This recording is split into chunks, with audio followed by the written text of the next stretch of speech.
Hello guys and welcome back to my channel. Before I start today's video, I really want to dedicate the first words to the Ukrainian people that are suffering a huge unfairness from the Russian government. So my deepest and warmest thoughts for the country, and I really hope that this unfair conflict finish soon. Also, this episode is not to discuss geopolitical stuff or nothing like that, but yes, the potential consequences or the consequences that we are seeing already in economical activity, not only in Russia, in Ukrainian itself, but as well in Poland and in all Europe. So let's go to today's video.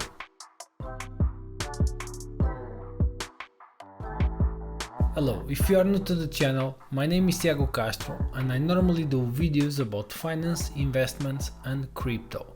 As a foreigner living in Poland, I normally do these kinds of videos in English about Polish economy. And I couldn't let pass this unfortunate situation to speak about the consequences that might happen, and it's already feeling, that this conflict is bringing on. So furthermore, if you don't follow, please subscribe to the channel so you'll be notified when I launch new videos. As I mentioned, I will not discuss geopolitical situation, the motives, why this is happening. No, I'm just going to focus on the economical backgrounds and backslashes that we are going to have in the next days, weeks, months, years. We'll never know. This is unclear. Nobody could predict exactly that this was going to happen, and nobody can exactly precise how the situation will evolve. What we know is that the Russian economy will be deeply affected. Unfortunately, it will not be only the Russian economy, but all the world. So let's start. As we can see, yesterday Gazprom, after this situation, lost almost half of its value, recovered a little bit, but today started already with losses. Russia is one of the main suppliers of Europe, supplying 41% of natural gas to Europe. And all of the countries already mentioned that they will apply sanctions. They don't want to receive natural gas from Russia. Let's see to which extent that is true or not. And similar with the gas, crude oil as well. Russia is one of the biggest exporters to the crude oil to Europe.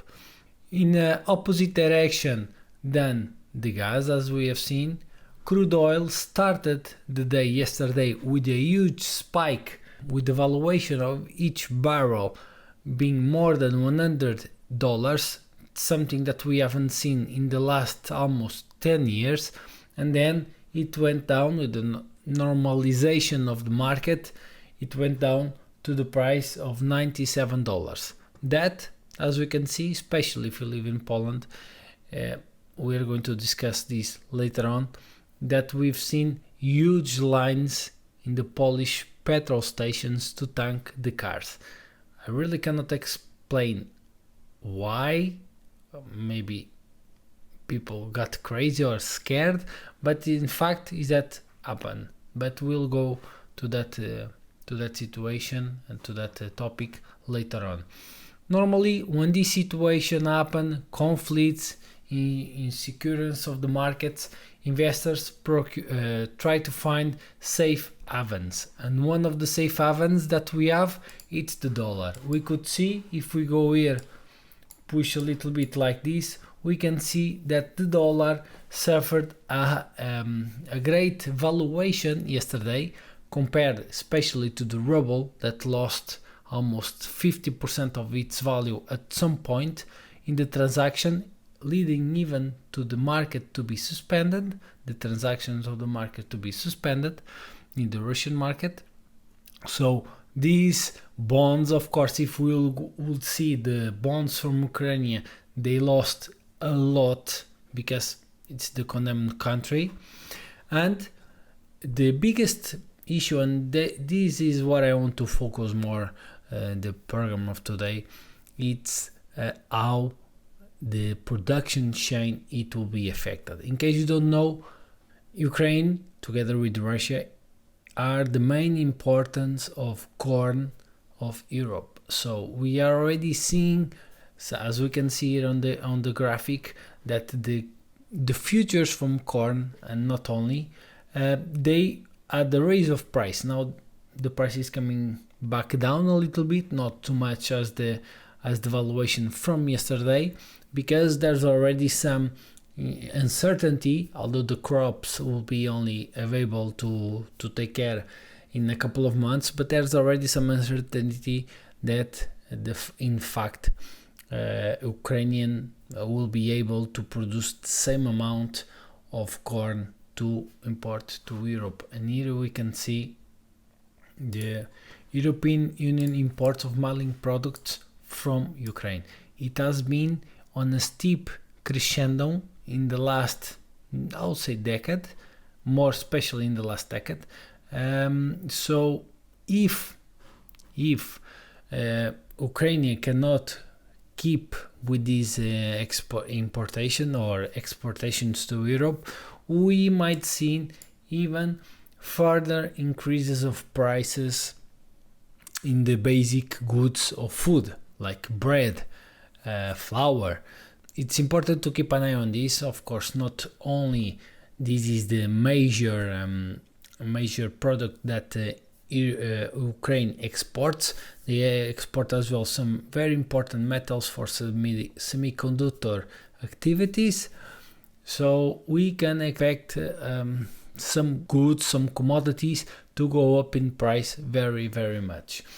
As we've seen, the Russian oil exports, Russia, it's the biggest exporter of gas, biggest exporter of crude oil, and as well solid fuel, namely coal.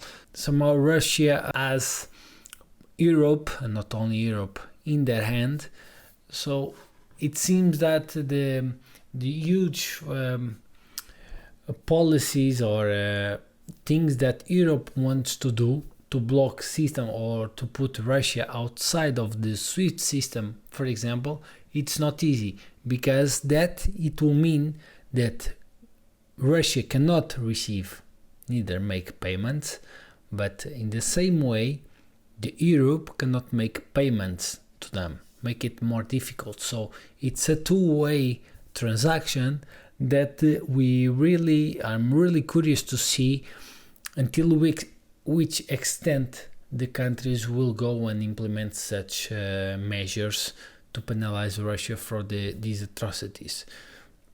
As we can see as well lately, if you see in Twitter is where I follow up more the news, there's a lack of support from the countries, or concrete support to Ukraine. We've seen a lot of movements, a lot of mobilization and words, but it's only what it is, words, some mobilization. In terms of fight itself, Ukraine, it's alone because it doesn't belong to OTAN. So it's really, really, really worrying what's happening. And now, going forward, how this situation can affect Poland. So Poland exported to Russia around $7.6 billion in the last 2 years. The data from last year is not yet available, but we can see that Poland exports a lot of machinery, boilers, vehicles, electric and electronic equipment, plastics, oils, pharmaceutical. It's a lot of money, as well to the proximity and to the historical relationship that Poland had with Russia. It's a huge huge chunk of the budget or of the GDP from the country. So I'm really curious to see if these restrictions go forward in which way Poland will, not only Poland, of course I'm referring to Poland because I live here, and these videos are to express the Polish economic situation. So I'm really curious to see how this will affect in an economy that without these events was underperforming, with higher inflation as well. In my last video I mentioned the numbers of the inflation. The inflation now went up again. The Polish stock market also suffered yesterday losses around 10% in a single day, which is a lot, and remember that Poland is not directly involved. And what we can see as well, like I mentioned here, that when there are difficult times, investors protect themselves with strong currencies. We can see here on the Narodowy Bank Polski the exchange rates for the major currencies. We can see here, this was the valuation on the 24th, 453, and then it went today, it is 466. It's a lot, the same as USD. It was 3.99, today 417. It's a lot the same with GBP and the Japanese yen. Like I mentioned in one of my last videos, the importance is to always have investments outside of Polish zloty, precisely in these situations, because we know that the other markets are stronger, are more stable, let's say it, and then we have a situation like this and we see the weaker currencies to suffer when compared to the other ones. So my advice as well, always when you can, transfer money to euro, to dollar, your emergency fund in case you need it. You know, you will be already winning money just if you add euros and then you convert to Polish zloty. And now to finalize, I want to speak about two things that are happening here in Poland, and I believe that you already know if you watch some kind of news or Facebook or Instagram. Yesterday, announcement of war, there was a crazy run to the gas stations. What we've seen here where I live, lines of 20, 30 cars today morning at 6 a.m, 15 cars waiting to tank, and there's no reason for alarm. And then if you ask people why you are doing that, it's the war. They say it's the war, but it's not that the war is far from here, of course, but it's a different situation. We are in NATO, and there's no reasons to think that because war it started in another country that the fuel will stop. And what happened? We've seen places, if you remember, I mentioned that the polski lad would reduce the VAT from the fuel, will make it cheaper, and then yes, indeed, the price went to 5.45, 5.30. But what happened, for example, today morning where I live, the price was 5.80. Yesterday it was 5.60 in the end of the day. So the stations are using the opportunity to raise the price without apparent motive because people are going insane. Two things: it's not correct from the people, and as well as not correct from, for example, I have here the image of Orlan, because it was Orlan where I've seen that raise the price as well, Shell, all of them. We have here new on the Business Insider, which I recommend if you want to keep up to date with more Polish news on the real time. There was places where in Gmina Belaski, next to Łódź, that there were places that the benzene, the fuel, the gas was being sold for 10 zloty per 1 liter, the double.